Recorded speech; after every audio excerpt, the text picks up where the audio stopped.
Apocalipse 11. E foi-me dada uma cana semelhante a uma vara, e chegou o anjo e disse: Levanta-te e mede o templo de Deus e o altar, e os que nele adoram. E deixa o átrio que está fora do templo, e não o meças. Porque foi dado às nações, e pisarão a cidade santa por 42 meses. E darei poder às minhas 2 testemunhas, e profetizarão por 1260 dias, vestidas de pano de saco. Estas são as 2 oliveiras e os 2 castiçais que estão diante do Deus da terra. E se alguém lhes quiser fazer mal, fogo sairá da sua boca e devorará os seus inimigos. E se alguém lhes quiser fazer mal, importa que assim seja morto. Estas têm poder para fechar o céu, para que não chova nos dias da sua profecia. E têm poder sobre as águas, para convertê-las em sangue, e para ferir a terra com toda sorte de pragas, quantas vezes quiserem. E quando acabarem o seu testemunho, a besta que sobe do abismo lhes fará guerra, e as vencerá e as matará. E jazerá o seu corpo morto na praça da grande cidade, que espiritualmente se chama Sodoma e Egito, onde o seu Senhor também foi crucificado. E homens de vários povos e tribos e línguas e nações verão seu corpo morto por 3 dias e meio, e não permitirão que o seu corpo morto seja posto em sepulcros. E os que habitam na terra se regozijarão sobre eles e se alegrarão, e mandarão presentes uns aos outros, porquanto estes 2 profetas tinham atormentado os que habitam sobre a terra. E depois daqueles 3 dias e meio, o Espírito de vida vindo de Deus entrou neles, e puseram-se sobre os pés, e caiu grande temor sobre os que os viram. E ouviram uma grande voz do céu que lhes dizia: Subi cá! E subiram ao céu em uma nuvem, e os seus inimigos os viram. E naquela mesma hora houve um grande terremoto, e caiu a 10ª parte da cidade, e no terremoto foram mortos 7.000 homens. E os demais ficaram muito atemorizados, e deram glória ao Deus do céu. É passado o 2º ai, eis que o 3º ai cedo virá. E tocou o 7º anjo a trombeta, e houve no céu grandes vozes que diziam: Os reinos do mundo vieram a ser de nosso Senhor e do seu Cristo, e ele reinará para todo o sempre. E os 24 anciãos que estão assentados em seu trono diante de Deus prostraram-se sobre seu rosto e adoraram a Deus, dizendo: Graças te damos, Senhor, Deus Todo-Poderoso, que és, e que eras, e que hás de vir, que tomaste o teu grande poder e reinaste. E iraram-se as nações, e veio a tua ira, e o tempo dos mortos, para que sejam julgados, e o tempo de dares o galardão aos profetas, teus servos, e aos santos, e aos que temem o teu nome, a pequenos e a grandes, e o tempo de destruíres os que destroem a terra. E abriu-se no céu o templo de Deus, e a arca do seu concerto foi vista no seu templo, e houve relâmpagos e vozes e trovões e terremotos e grande saraiva. Ester, capítulo 1.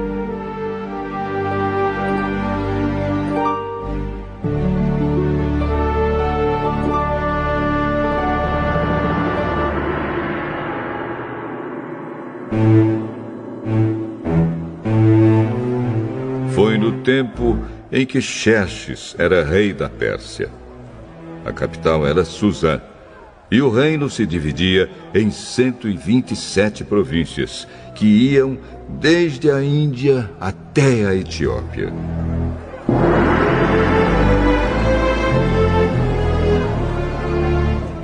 No 3º ano do seu reinado, o rei deu um banquete para todos os seus oficiais e servidores. Estavam presentes também os chefes dos exércitos da Pérsia e da Média, e os governadores, e a gente da nobreza das províncias. Durante 6 meses, Xerxes exibiu a todos as riquezas do seu reino e o luxo e o esplendor da sua corte.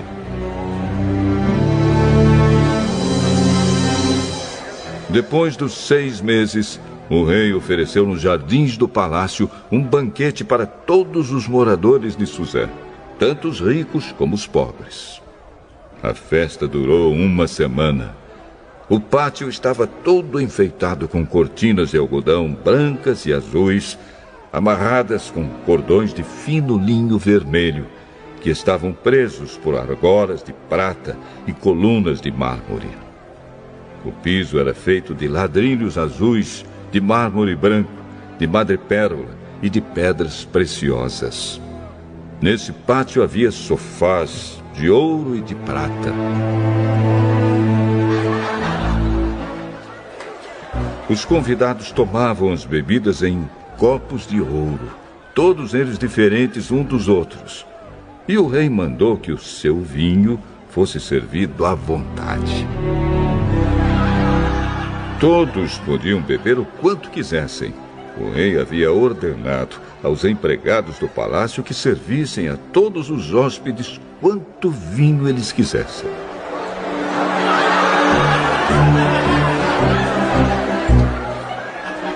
A rainha Vasti também ofereceu no Palácio Real um banquete para todas as mulheres dos convidados.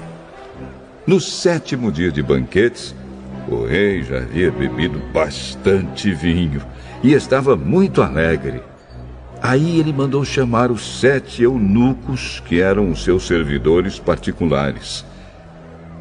Eles se chamavam Meumã, Bista, Harbona, Bigtá, Abagta, Zetar e Carcas.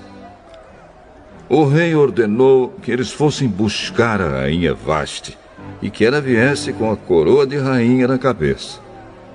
Ela era muito bonita e o rei queria que os nobres e os outros convidados admirassem a sua beleza.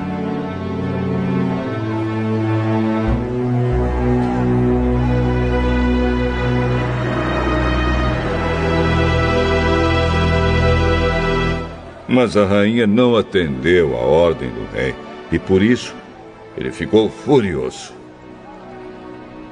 Antes de tomar qualquer decisão, o rei consultava os entendidos em questões de lei e de costumes. Portanto, mandou chamar os conselheiros em quem ele tinha mais confiança, isto é, Carcena, Setar, Admata, Tarsis, Meres, Marcena e Memucã. Estes eram os 7 ministros da Pérsia e da Média que ocupavam as mais altas posições no reino e serviam como conselheiros íntimos do rei. Ele perguntou: Eu, o rei Xerxes, mandei por meio dos meus servidores uma ordem à rainha Vasti, mas ela não obedeceu. De acordo com a lei, o que deve ser feito? Aí Memucã disse ao rei e aos seus ministros: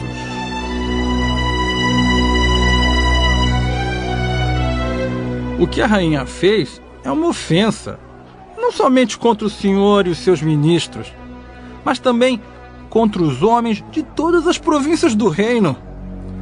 Pois quando em todo o reino as mulheres souberem do que a rainha fez, elas irão desprezar os seus maridos e vão dizer: o rei Xerxes mandou buscar a rainha Vasti, e ela não foi. Hoje mesmo as mulheres das altas autoridades da Pérsia e da Média vão saber do que a rainha Vasti fez e vão contar aos seus maridos. E por toda parte as mulheres não respeitarão os seus maridos, e os maridos ficarão zangados com as suas mulheres. Portanto, se for da sua vontade, ó rei, assine um decreto proibindo a rainha Vasti de aparecer na presença do senhor. E mande escrever isso nos livros das leis da Pérsia e da Média, para que nunca possa ser anulado. Depois arranje uma mulher que seja melhor do que Vasti para ser rainha no lugar dela. Quando a ordem do rei for anunciada por todo esse enorme reino, então todas as mulheres tratarão com respeito os seus maridos, sejam ricos ou pobres. O rei e os seus ministros gostaram da ideia, e ele fez o que Memucã tinha sugerido. Ele enviou cartas a todas as províncias do reino, cada carta na língua e na escrita de cada província e de cada povo, mandando que todo marido fosse chefe da sua casa e que tivesse sempre a última palavra. Salmo 105. Agradeçam a Deus, o Senhor. Anunciem a sua grandeza e contem às nações as coisas que ele fez. Cantem a Deus, cantem louvores a ele, falem dos seus atos maravilhosos. Tenham orgulho daquilo que o Santo Deus tem feito. Que fique alegre o coração de todos os que adoram a Deus, o Senhor. Procurem a ajuda do Senhor. Estejam sempre na sua presença. Vocês, descendentes de Abraão, servo de Deus. Vocês, descendentes de Jacó, o escolhido de Deus. Lembrem de tudo que Deus tem feito. Lembrem dos seus grandes e maravilhosos milagres e de como tem condenado os nossos inimigos. Ele é o Senhor, nosso Deus. Os seus mandamentos são para o mundo inteiro. Ele sempre lembrará da sua aliança e, por milhares de gerações, cumprirá as suas promessas. Ele será fiel à aliança feita com Abraão e à promessa que fez com juramento a Isaque.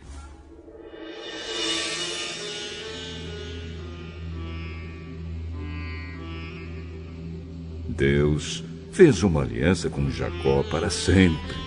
Fez com ele uma aliança eterna. Naquela ocasião, Deus disse: Eu lhe darei a terra de Canaã, e ela será de vocês para sempre. Eles eram muito poucos. Eram estrangeiros na terra prometida. Andavam de país em país, de reino em reino. Mas Deus não deixou que ninguém lhes maltratasse. E para protegê-los, avisou reis. Ele disse: Não toquem nos servos que eu escolhi. Não maltratem os meus profetas. Deus fez com que houvesse fome na terra deles e deixou o seu povo sem alimento. Então mandou na frente deles um homem chamado José, que havia sido vendido como escravo. Os seus pés foram presos com correntes e no seu pescoço puseram uma coleira de ferro. José ficou na prisão até que se cumpriu o que ele tinha dito. A palavra do Senhor Deus provou que José estava certo. Aí o rei do Egito mandou soltá-lo. O rei de muitas nações o pôs em liberdade.